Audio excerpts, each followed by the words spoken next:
Hello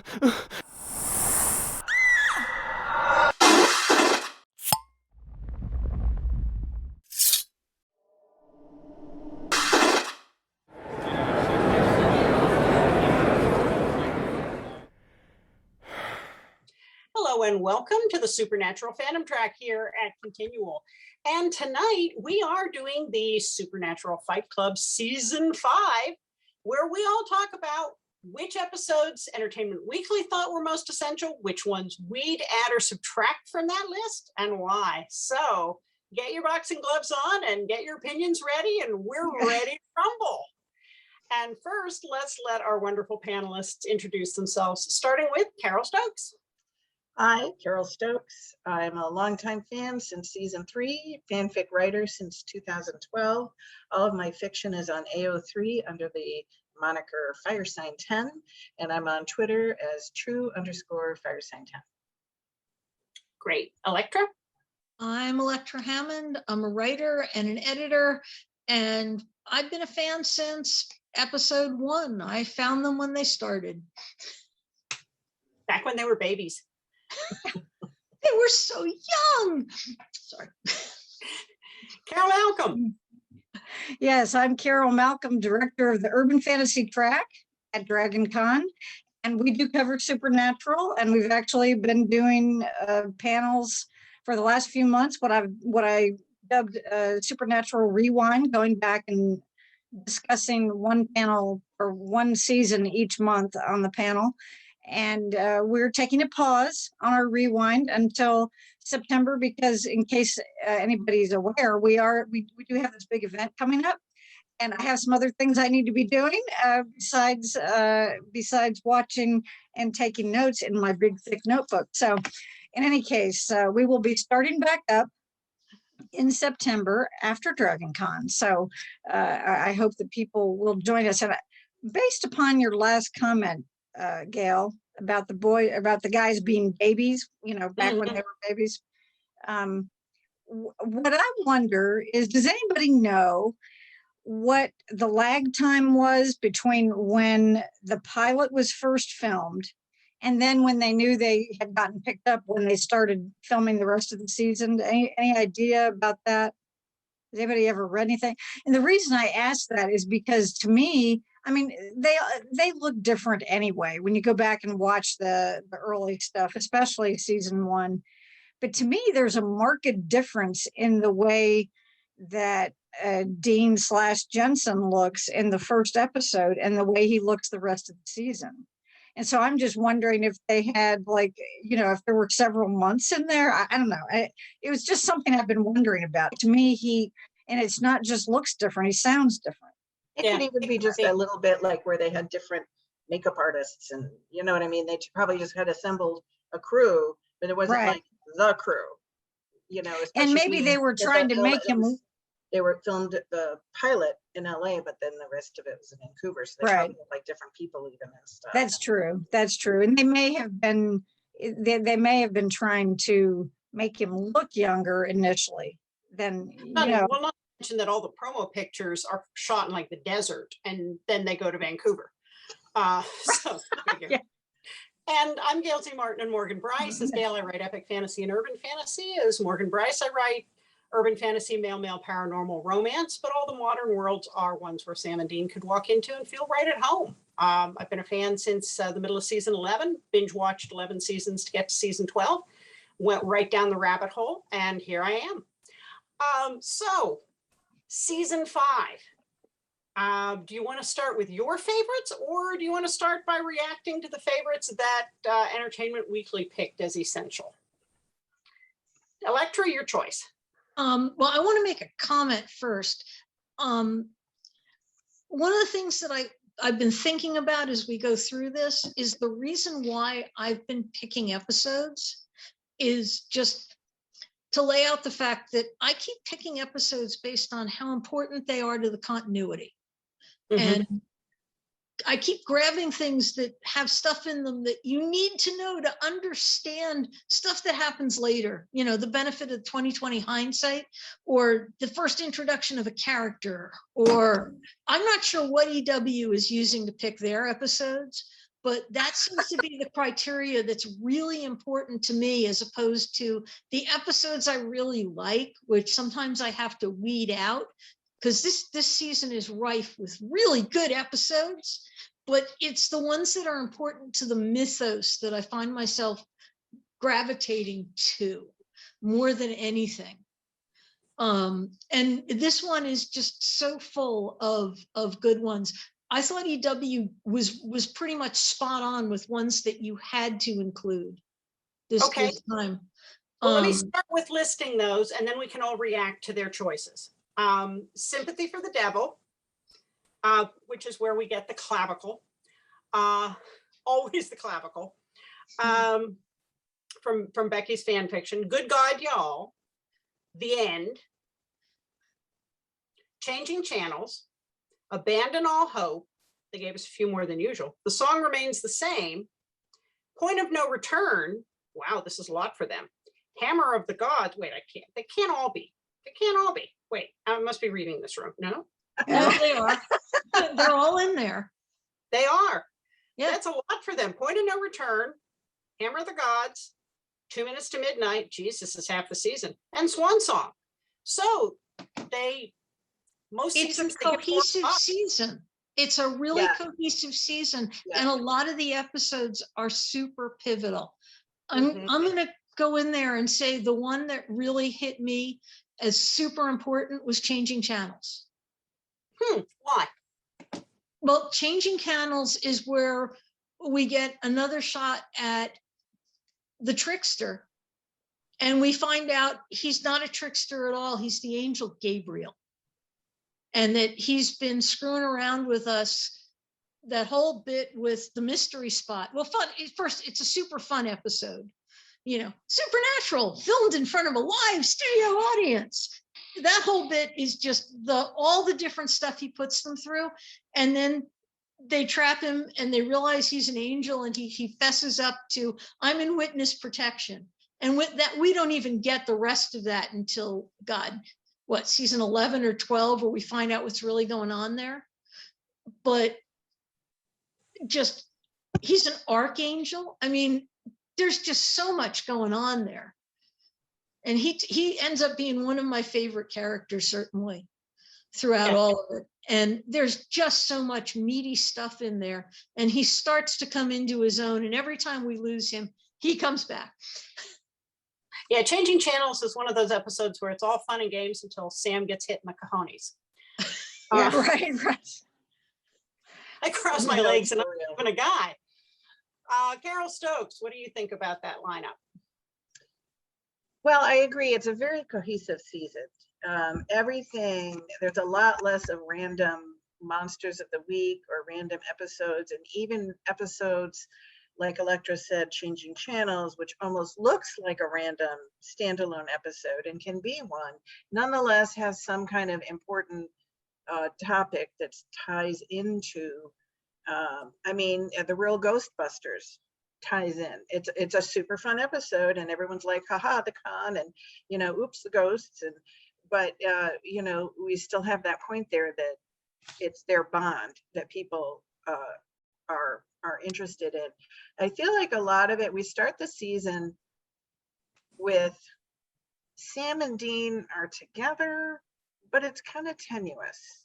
They made it through Lucifer, but Sam's doubting himself, Dean's doubting Sam. They're not quite sure, and they split up pretty quickly in the season. And I feel like the rest of the season is them slowly clawing their way back to each other. There are still moments of like, do we, don't we? Of course, Dark Side of the Moon is a real unfortunate low spot, where on the one hand, Dean's like, these are your greatest hits, but at the same time, they find other soulmates, so even there, they're still clawing their way together, and they're still learning to rebuild that trust, but they do, so that by the time we're at Swan Song, Dean's like, I'm here, and we need that entire build, I think, through the season. And really, it's just chock-a-block with great stuff. Yeah. No, I mean, really, Dark Side of the Moon is terrific. I do like Hammer of the Gods. It's just kind of this different perspective. I won't say it's the best episode ever, but a lot of interesting stuff happens that we never see acknowledged elsewhere, like, you know, other people's religions and philosophies. Even though they get killed off. Yeah. Right. Certainly Abandon All Hope. You're talking about they've Oh. gathered, here's the close family. They take that, you know, tragic picture, and they realize that, you know, the stakes are real. And we almost got that in the foreshadowing of that in Good God, Y'all. So beginning of the season, we almost get that. And then at the end of the season, we do get it. You know, we lose Joe and Ellen. They're all fighting amongst each other, but then they unify and fight together. And I think that's just really the whole theme of the season, you know. And you know, this is Chris Kripke's, you know, his swan song. This is his last arc of his vision, and it's tight, and the baubles are few. I can't say I was thrilled with Fallen Idols. That kind of just seemed not as strong to me. I actually watched My Bloody Valentine because it has that, but I skipped over that first couple scenes. Oh yeah, that's a whole. But you know, that's a fascinating episode. So a lot of them just really have that meat and potatoes feel to it. There's not a lot of you know, fluff in it. Well, So, even in Yeah. even in the fluffy though, I mean, you have Fallen Idols, but where else are you going to see Dean get beaten up by Paris Hilton? it just I kind of mean- seemed, but to me, see, that just kind of seemed like, let's just throw that in or something like that. I don't know. I guess it still also does bring in, you know, we got the pagan gods, just like in Hammer of the Gods, we got these different. So once again, different perspective, different religion, different, you know, but I don't know. I guess I couldn't get past the point that it was Paris Hilton, and I just could not therefore get into the episode, because the whole time I'm like, oh yeah, and there's Paris Hilton. You know, it kept me out of the loop. I'm sorry my lighting is so bad, guys. I'm at a hotel, so, you know, I'm trying to like stay in the light. At that point, you have mean, to take what they have, right? Yeah. Swap meet, you know, it still had, I felt it's moments where Sam realized, hey, there was that normal life that I wanted, and I would never do it now. Right. You know, and so it had its humorous and fluff, but it still tied in, you know, it still had that moment of tying in. Solid season. I would be hard picked to pick best stuff, because so many of them are so good, and possibly in different ways. Yeah, season 5 is hard for me because I really hate it when the boys are at odds with each other. And that's true for so much of the season. And, you know, then we get the ending with Swan Song. So it's a rough emotional season. And a couple of insights I got from rewatching it. One is I hadn't really realized the first couple of times when I watched Swan Song, it didn't click to me. But Dean never expects to come back from Stall Cemetery. He isn't just not letting Sam die alone. He's going to die with him. Bobby even tells him this isn't going to work. And Dean goes anyhow. And that's just a real gut wrencher when you realize Dean doesn't intend to come back. The other thing is, I'm convinced more than ever that Zachariah meddled with what they saw in heaven. Because while those might be Dean's memories, there's no way those are Sam's best memories from what he says throughout the whole series up till then and the series after that. And we know that somebody meddled with the voicemail, so why not meddle with one more thing to drive a wedge between them? And so those are two things that I take away from it. Carole Malcolm, how about you? Well, I mean, I agree that I think that for most of these episodes, you do get, I mean, even whether we agree with everything in them being necessary, there's always something that is kind of necessary to the rest of the story. And that's kind of unusual for the show. I think they were getting better at maybe tying that kind of information together. So it's like, okay, well, what if we try to do a monster of the week and have it, also dovetail in? Now, of course, by then they've had a lot more practice doing it. And, I have a few favorites. I do think the song Remains the Same is very important to, to understanding how things happened, and the fact that we see, um, Michael showing up and erasing, a few or past John and Mary's memories, and that that episode I think is just really important to understanding kind of stakes of what they're facing, and also kind of how things got to the point where they did, because at some point you wonder, well, how did he not notice for so many years that, John, that his wife, because he seemed so different, when he was younger than what we saw later. And there's a line in one of the episodes in this season where, it's during the episode where they go through the different memories, and Dean is seeing the memory of Mary upset, and she's talking to him on the phone. And Sam says, well, I thought that Dad always said they had a perfect marriage. And Dean's comment was, well, it wasn't perfect till she died. And, that became his reason d'etre at that point. But anyway, my point is, I just thought it was interesting to see, for them to be able to give some kind of a reason as to why things were not quite as evident as they were to the rest of us, as to how he could have been kind of so blind. I do like The Devil You Know, because then we get to see my favorite character. That's he's in another episode earlier in the season, but in that particular episode we get to see a lot more of him. And I think since Crowley is so, I think both Crowley and Kaz, don't get me wrong, I love Kaz as well.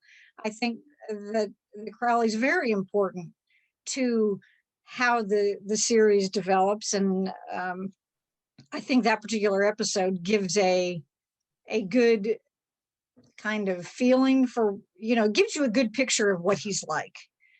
That is he all good? No. Is he all bad? No. Well, that's kind of the same thing with the angels, and they're very interested in doing that on the show, that any of these entities that we want to see, and if you want to see things in black and white, they don't want you to see them in black and white. And I appreciate that. And that's one of the reasons that I've enjoyed the show for 15 years. So I liked that introduction of Crowley.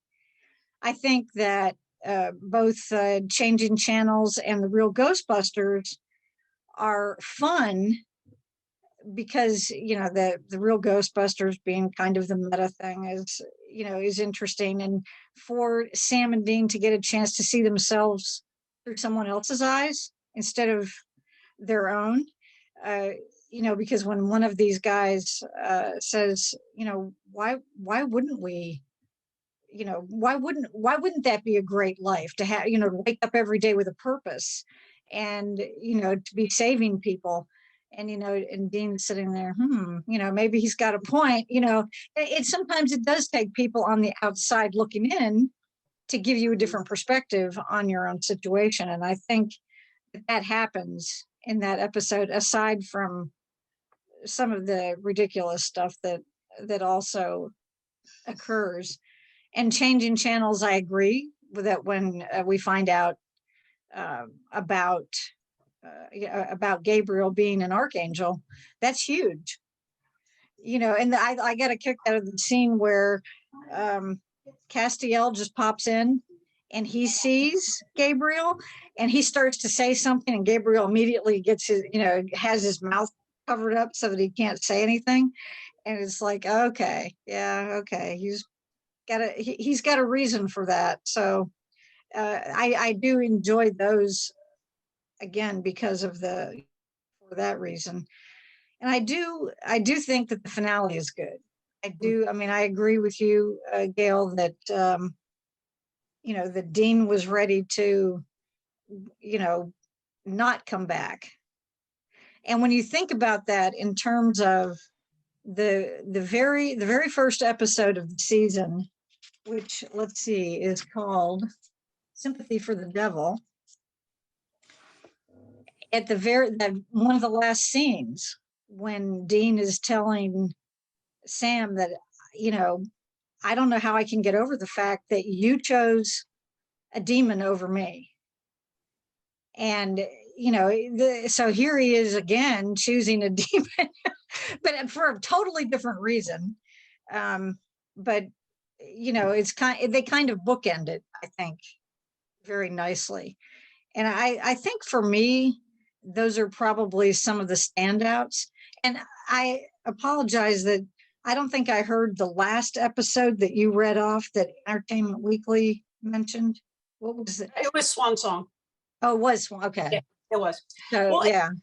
The other thing that I thought was funny is so much of this season is about Dean being the Michael sword. And when season 14 came out, and of course, we're trying to get Michael out of Dean's head because he's, saved Sam and Jack at the cost of himself. One of the reviews said that it was the longest it's ever taken to fire Chekhov's gun, which of course the reference that if you see a gun over the mantle in Act 1, it needs to be fired by Act 3. And so 10 years to fire Chekhov's gun. He hung in there as long as he could. Yeah. And I think it was very well done, the way that they did kind of bookend each other. Well, there was a lot of bookending this season. But pointing out that Zachariah may have been screwing with his memories. Well, the other side was screwing with his memories too. I mean, this is the season where we find out that Azazel's been messing with him Sam's whole life. Right. He's been sending demons along, his best friend in college and his prom date, and people his whole life have been steering Sam in subtle directions. And even the beginning of the season, we find out, well, the whole bit about Sam was the first seal, the last seal, but Dean opened the first seal. So they've been bookending this whole thing. Uh-huh. It's always been the one brother and the other brother, and the whole pointing of well, one is Michael's vessel and the other is Lucifer's vessel. And that last episode, I watched every episode of this when it first came out, and I got to season 5, and I'll admit I missed the whole bit about Swan Song and Chuck at the very end, disappearing, and how meaningful that was. It just right over my head. But now we know just how much Chuck wanted that brother killing brother ending, all the way up through season 15. And here are the ones that didn't make the essential list. Free to Be You and Me, Fallen Idols, I Believe the Children Are Our Future, The Curious Case of Dean Winchester, The Real Ghostbusters, Sam Interrupted, Swap Meet, My Bloody Valentine, Dead Men Don't Wear Plaid, Dark Side of the Moon, 99 Problems, The Devil You Know. So all of those, it was so hard to pick anything as non-essential in this season because there were important happened in all of them. The Real Ghostbusters, there's the critical piece of information at the end where Becky tells Sam that Bella gave the cult to Crowley, not to Lilith, and therefore it might be still around. That's super critical. Mm-hmm. And also it's a fun episode, but there's always a nugget, and even like the throwaway episodes, there's a nugget you need. Right. And that is different this year, I think. Yeah. And in Fallen Idols, for as much as the Paris Hilton thing was a distraction, Dean tells Sam that they both started the apocalypse and they shouldn't focus on the vessel issue, but they should work together. And that's kind of the start of the healing there for them to be able to do everything else for the rest of the season. So Paris Hilton Especially- notwithstanding. Especially coming right after, of course, the end, where Dean gets to realize how important, in fact, they are to each other because they keep each other human. Right, what- yeah. Regardless of all their personal issues, And he that needs move, Sam. He needs Sam to stay, from not becoming a cold-blooded killer, and Sam needs him to not become Lucifer. And so and then Fallen Idols, you get they finally get to kind of say it to each other. and that follows through to the Curious Case of Dean Winchester, Absolutely. where they show you just how important Bobby is to them. Mhm. And the Bobby is family, and don't you dare check out. We need you. Right. You're part of our family. Which we also got Bobby's backstory in Dead Men Don't Wear Plaid, which Yeah. And we got Jody. and Joe- And we got Jody. And I think, you mentioned the boys getting back together again after the end. Something that got pointed out to me was, and this is Jared just paying so much attention to nuance, when Dean pulls the demon knife to get it back to him, there's that instant where Jared isn't sure why Dean's pulling the knife, and he rocks back a little bit like, oh God, you're going to kill me? Because he's at the voicemail that never got fixed. Right. And there's that instant of, is this it? And then he realizes Dean is handing it to him. But that completely nonverbal nuance says so much, and it's great acting on Jared's part. The other one that I really wanted to mention here, besides, Can I yeah, go introduce ahead, one jump little in. thing first? Is that one other really important thing I think about the Curious Case of Dean Winchester, and it's also another instance of foreshadowing, is everybody underestimates Sam. Everyone underestimates him. Bobby couldn't do it. Dean couldn't do it. But then everyone's like, well, Sam, if we couldn't do it, you're not going to be able to do it. And Sam not only does it, he does it brilliantly. I mean, the witch is looking at him like, way to go, dude. When he wins that, everybody underestimates Sam. And that happens time and time again. That does. happens again in The Gamblers. Right, but I just feel that this is a really crystallized instance of it, that then here we are, when we get to the end, he's like, I'm gonna do this, and they're like, no, dude, you can't. And he's like, yeah, I can. And that we just see this in this particular season. I feel like we see this kind of, first half we get something, second half here's the mirror, here's this particular relationship dynamic or this particular event, and now here it is for real. Like, you thought we were kidding in the first half. No, this is happening. And in that case, for me, it's seeing Sam wipe the board there after both Dean and Bobby are like, no, and it's just, to me, it just makes that final thing where he's like, no, I can do this, and I'm going to do this, and they finally step back because they've been underestimating him, and they finally kind of somewhat realize it. The one that really surprised me was 99 Problems when I rewatched, because I had forgotten how good that episode was. And one of the things that we lose with some of the skipped episodes is just how hopeless Dean has become and how nihilistic, which explains why he thought saying yes to Michael was a good idea. And it's so clear in this one where they don't actually save everybody. It's kind of at best a wash, and at worst, okay, not everybody died, but it's not really a victory. And it's right before Dean takes off, and of course Sam tracks him down, but without some of those skipped episodes, you don't really understand why Dean's quite so hell-bent on finally giving up. In any other season, that would be a can't miss episode for me. It's just, this one was so full of really, really good episodes. I mean, Michael Shanks and all of the really cool stuff there with the Leatherin militia and the fire truck full of holy water Yeah, And yeah, that was a Dean great looking idea. up and saying, that's what it's like to have backup. Yeah, yeah, that was Why good. did they ever do that again? I mean, it was great. They should have had their own fire truck by, at some point. Yeah. They don't get that again until they bring over the hunters really from Apocalypse World. Mhm.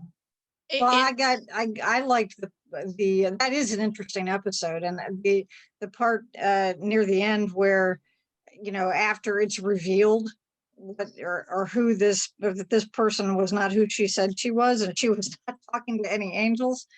And the woman who had already killed the bartender and, was on a rampage or whatever. And she says, but how will we get to heaven? And I think it's Dean who says to her, I don't think you're going to be going there. And I thought, yeah, I just thought that was perfect. I thought, yeah, I mean, that it was a little bit of humor in a situation that probably needed some at that point. But yeah. And only in an early episode could they get away with having these guys do a fake exorcism and have them not recognize it for what it was. Mhm. Because in later episodes, they were good enough, particularly Sam, that he would have noticed that it wasn't real. Yeah. Hmm. I really loved the idea that they did later on where they recorded Sam and she played it on her phone. I think it was Jody who played the recording on her phone. It's like, dude, you should be doing that all the time. Or played it over the PA system in the Justin Victor Miller. Henderson episode. And it's like, okay, that would just start there and make your lives a lot easier. Roll into town with one of those vans with the big bullhorn on the roof. Right, yeah.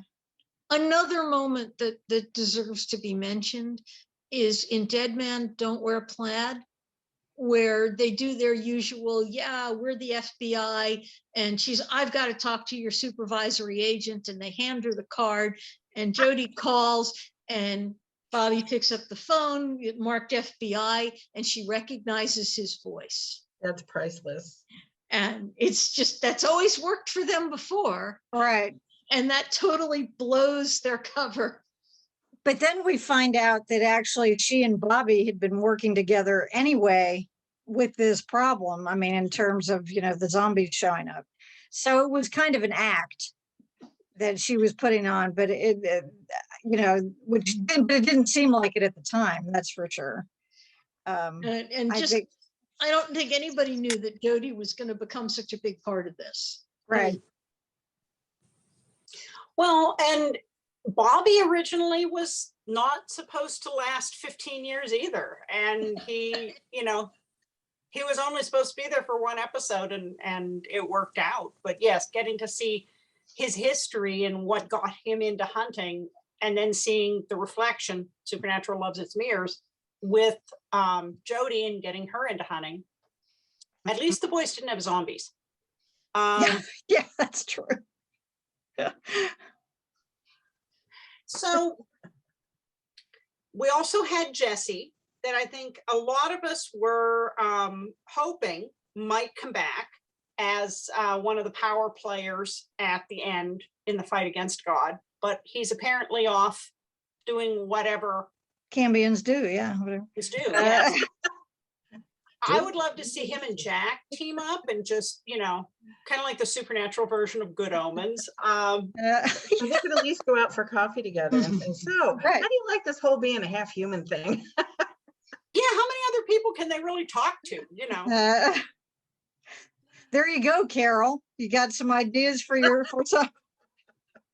I mean, why not? I'm knee deep in the Russian Revolution right now, so. Oh, okay.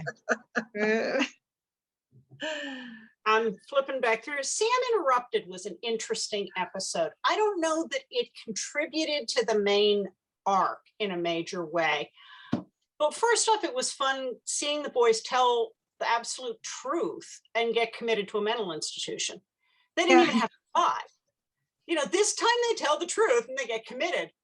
But Sam admits that he's angry all the time. And I think that is such an important character reveal that we get there. Of course, he also boops Dean's nose, which is priceless. Yeah. And I think And Dean realizes some stuff about himself too. Mhm. You know, Sam's realizing about how angry he is, but then Dean's realizing some truths about himself, and him being taken in so deeply by the pokey guy, the pokey chick. The Wraith. Thank you. That he was really starting to spill his guts to that doctor, and it turns out there was no doctor. Yeah, that was interesting. You know, so Yeah. yeah, he was kind of having his own little psychological breakthrough with himself. You know. Well, and he also begs Sam to stay with him, which is a turning point. Mm-hmm. Yeah, because they're still a little bit rocky. They've made their way through a bunch so far, but they're not solid yet. You know, I don't think they're solid until they're in the beautiful room, and Dean, he thinks Dean's going to say yes, and then Dean drops that wink. I think until we see that wink, that's the moment.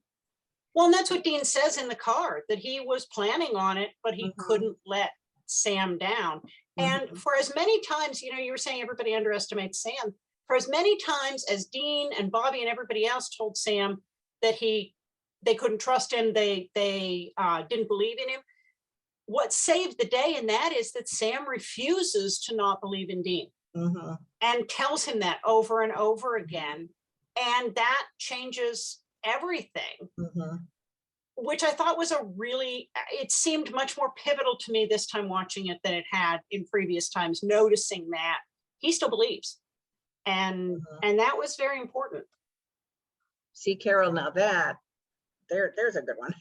What if Dean did say yes?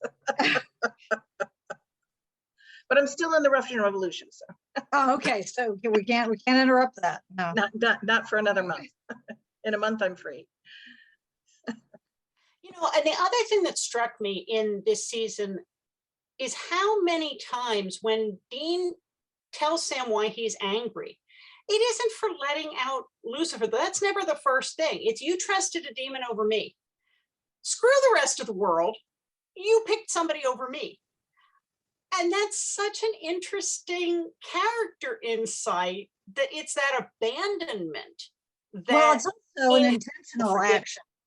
Oh, I'm sorry. Go ahead and say. We find out that Ruby was conning him and everything else.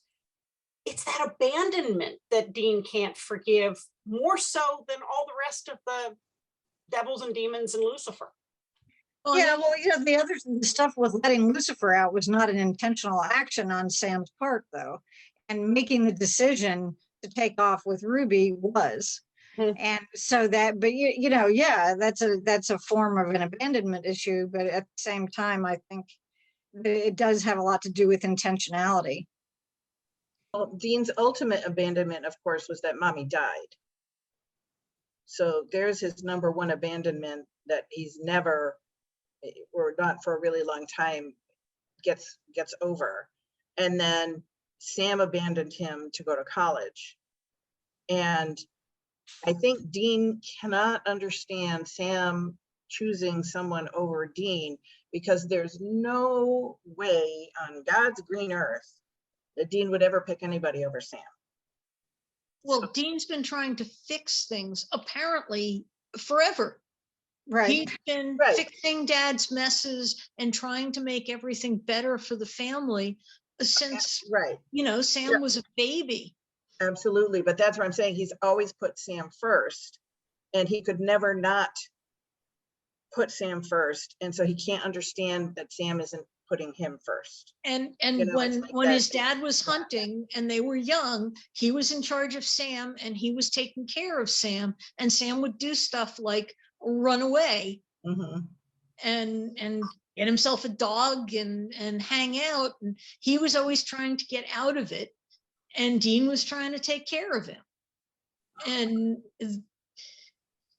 there was always that weird dichotomy they had going.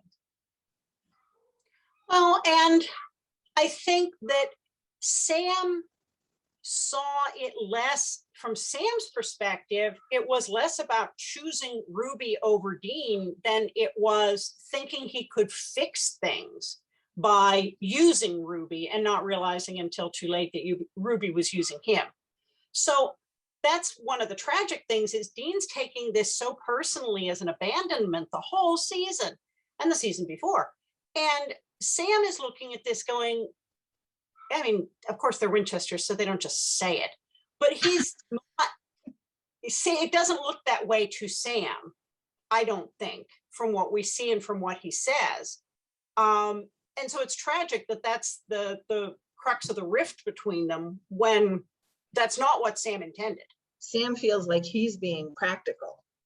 Hey, I can pull demons without killing people. Hey, if I do this, I can end this bad thing before it comes to fruition. So he's trying to proceed on this rational path. Dean's operating on the emotional path, you know, and so yeah, that's just not gonna fly. You know, Sam was going after Lilith to avenge Dean because he didn't have anything left. So yeah, I just, that struck me, how many times Dean said that about Ruby, or said it first and then went into the laundry list of other things. So that was really top of mind for Dean. What other episodes haven't we hit? I know we did touch on Swap Meet. Free to Be You and Me. You know, that one also, that's an odd episode. Dean takes Cass to a brothel. Cass tells the woman, you know, that it's not her fault, her father ran away. And later on in season 13, when Sam's trying to cheer Dean up with the Mark of Cain, he says, let's go to a strip club. And Dean says, you want to go to a strip club? Do you remember what happened? I bought you a lap dance for your birthday and you tried to talk her into going back to school to be a teacher. There's a parallel there.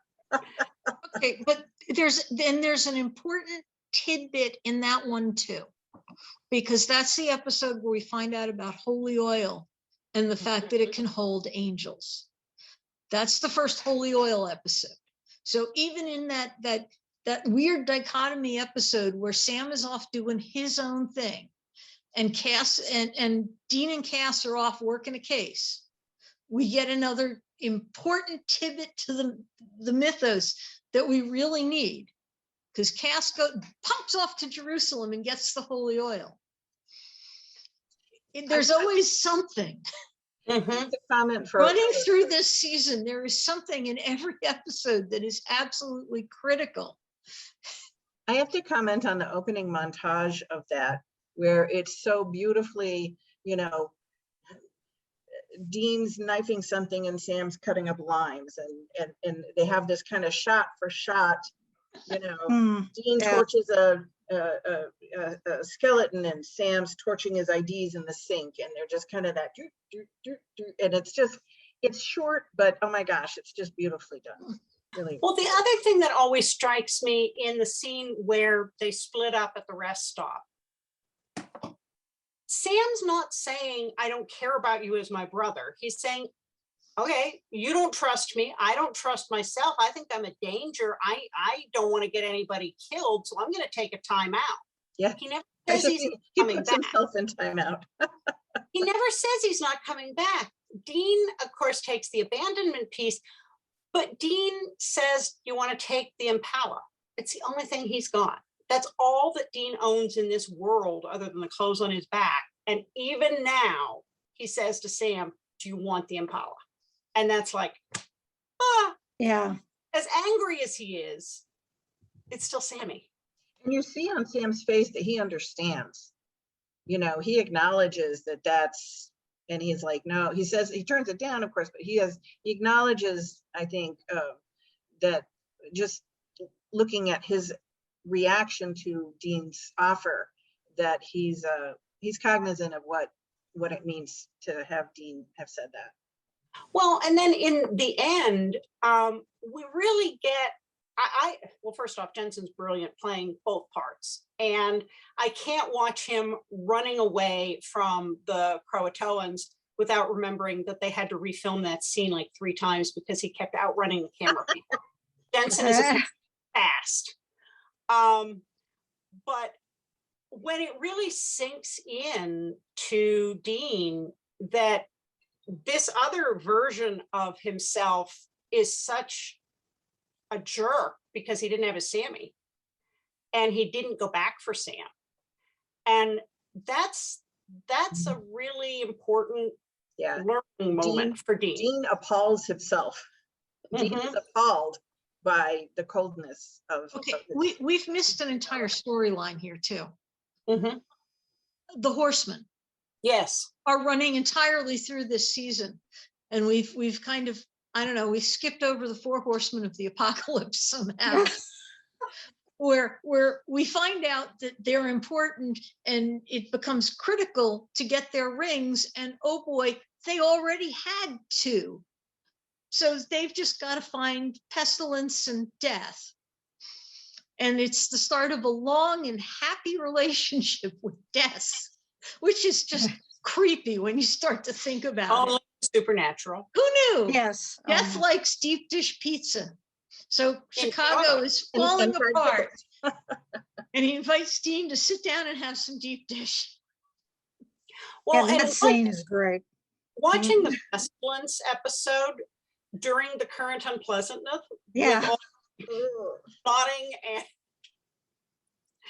that was just like, okay, I think Jared's even commented how he was grossed out filming that scene, you know, with the old aliens, and he was just like, oh God, I don't want to have to do this, you know, it was so disgusting, even knowing it was all fake. I'm going to show my age here. There's a problem with the fact that it was Max Headroom for me. Oh, I love Matt Frewer so much, you know, and well, yeah, but every time he does anything, I'm bouncing back to Max Headroom. Yeah, no, I used to, but I think once I saw him as Trash Can Man, that kind of canceled it out for me, and I'm like, okay, he's just, you know, because he was brilliant as Trash Can Man, and side note, Carole, get your pop ready. Max Headroom, what's his name, Reggie Blunt, the big Mohawky guy who had the Renegade band, right? And Max Headroom is Crowley's, is Mark Shepard's father. Oh, you mean Crowley? Oh, okay. Crowley's actor, Mark Shepard, his father was in Max Headroom with Matt Frewer. Oh, how funny. Yeah, Cool. that blew me away when I found it out. And then I had to get pictures. Well, and all the guys who played the different horsemen, I think, did an excellent job of giving you, you know, kind of being the embodiment of what they were supposed to be representing. That was, I think, very interesting. And I'm watching My Bloody Valentine, and I don't know the actor playing Famine, but you think he's just going to like crumble away right there, but he manifests so much evil. At the same time, he's this weak, frail, on oxygen, but oh my gosh, is he powerful and evil? And it's just fantastic. They just find these actors sometimes that are marvelous. War is the guy that stars in Bosch. He's fantastic. Oh yeah, he's been in a ton of stuff. I love Titus Welliver. Well, and Death's entrance is probably second only to Castiel's for being a fantastic entrance. And when I went to a convention and Julian Richings was one of the guests, I had no idea what to expect because he's so dry and dour, you know, as Death. And then he comes skipping onto the stage, truly skipping onto the stage. And he is funny and lively and hysterical. And I'm going, okay, my brain is going to break. You talk about your joie de vivre. Oh my Richings has joie de vivre. He is adorable. And then he sang some song for like the Saturday night special. And I'm sorry, I can't remember now, but some kind of like lights, lilty, you know, let's go romp among the bluebells or something. I mean, it was really, really, really funny. So I have to interject one last thing super quick. This is the season we lose Joe and Elle. And I hate that episode. I hate it, but I love it because it's so, so, so good. It's almost one of those ones that to me is like a mini movie episode. you know, where there's so much going on, and the Reapers, and then the Hellhounds, and the explosions, and oh my gosh, and their final moments together. And it's just, I cry every time, you know, and it's, They were gone too soon. they were gone too soon, but their sacrifice was not unappreciated. And, you know, once again, drives home the fact that you can go out anytime, you know, and they know that. And here they were the night before, and they're like, okay, yeah, and the world could end tomorrow, but here we are. And then the really did. Right. Yes, and if only that boat hadn't sunk, they would have I know. survived, and maybe Bobby would have been happy. The boat, Just You know, when I was Sorry, wrong rewatching season. it. Okay. When I was rewatching that episode, you know, with hindsight, I mean, you know, knowing what's going to happen, I was trying to remember when I watched it the first time, when it aired, when it was on all those years ago, 10 years ago, 11 years ago. Did I know, or did I feel then that there was foreshadowing involved? Because I don't recall, because it was that long ago. You know, I mean, because when I was thinking about it, when you're watching them, you know, having their little celebration the night before, which, you know, makes sense, because, well, if we don't, then at least we've got this, you know, this kind of thing. But it did make me wonder, how did I feel about it the first time? You know, was I surprised what happened? But anyway, Well, yeah, something somebody else pointed out was, you know, we get to see Samifer, Sam in the white suit as Lucifer, and yeah. and he is so different from Sam, as we discussed on, you know, all the different times who wore Sam Winchester best. But for Jared to be able to step back into that persona in the episode in season 15 where Chuck is sending them all the nightmares, and Sam's dreaming about being the white suited Lucifer again and killing Dean in various creative ways. And it's like 10 years didn't pass between being that characterization in season 5 and 15. It's seamless. And the other thing I always think about is, this is the year Jared got married, and thank God he didn't wear white. True. Handy that. Well, folks, we are at the end of our time. If we can go around quickly and let everybody know where people can find you online. Carole Malcolm. Yes, if you look up the Dragon Con Urban Fantasy on Facebook, it will take you right to the Facebook page.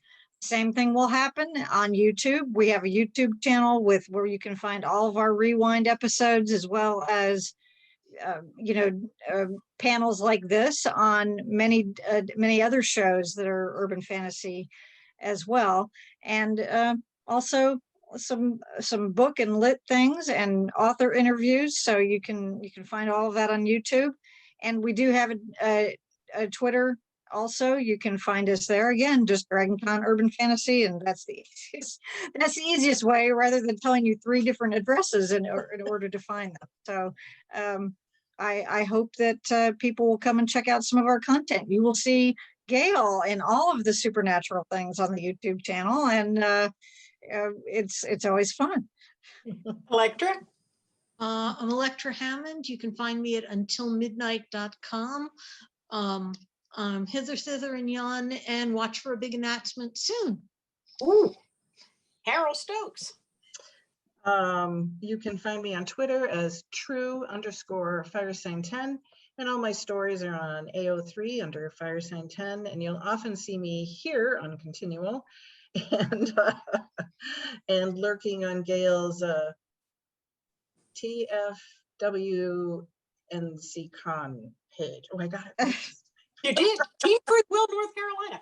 Yes. And of course, you can find me at gailzmartin.com, morganbryce.com, the Supernatural TFWNC group here on Facebook. But most of the time, you can find me here at Continual. So thank you to our wonderful panelists for another great discussion. And thanks to all of you for watching and listening.